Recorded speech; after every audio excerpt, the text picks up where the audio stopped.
So, in the interest of transparency, efficiency, and being human, I'm just gonna send this message by video to my brother friend Con Ross to implore him to come with independent diplomats to support the Lakota grandmothers who a couple months ago re-signed one of their first treaties.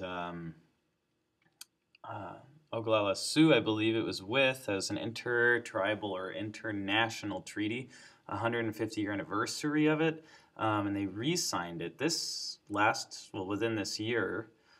It might have been actually in 2012, to protect the sacred lands, i.e. the very land that the XL pipeline has its gun barrel aimed at.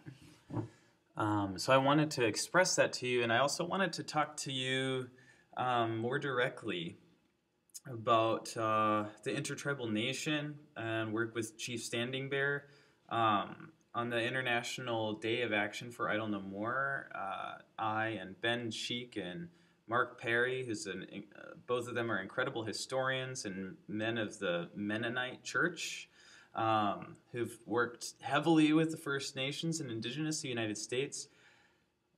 We accompanied Chief Standing Bear under the direction of Queen Mother, Deloise Blakely, who started the Intertribal Council at the UN, in order to get recognition of the Intertribal Nation at the United Nations.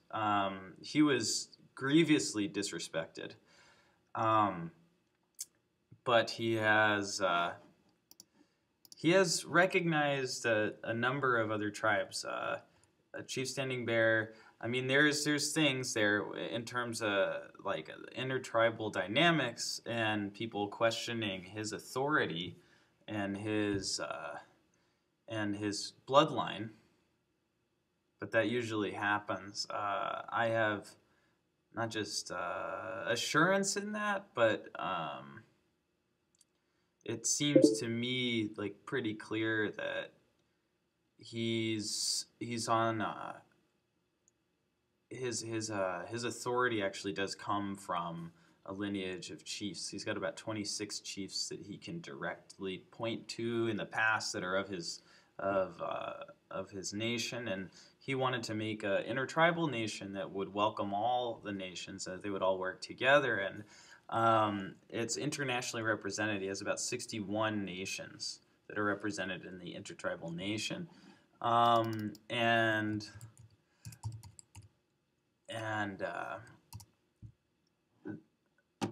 I wanted to share with you that it relates to some of the current events occurring right now in Scotland that I really need to talk to you about to learn more directly.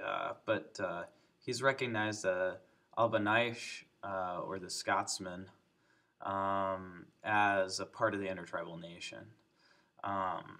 So my family, we draw a lot of our ancestry all the way back in terms of every single tartan, 21 Declaration of Independence signers, and 3 Mayflower writers. And on my mother's side, which is really where the authority comes from in terms of the tradition of the matriarchal structure of the Celts and the Celtic, which were all together at one point until the Romans came in and did all kind of their hogwash, imperialism, dominating and traumatizing and all that stuff.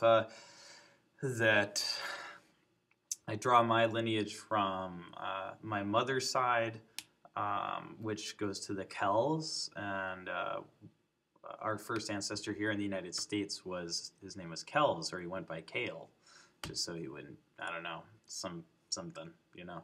Kind of like I changed my name to Ted from Teddy because I didn't want to get beat up.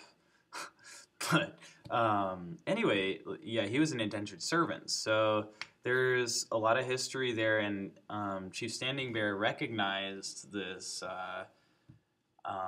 as indigenous culture that my family represents. So to work together to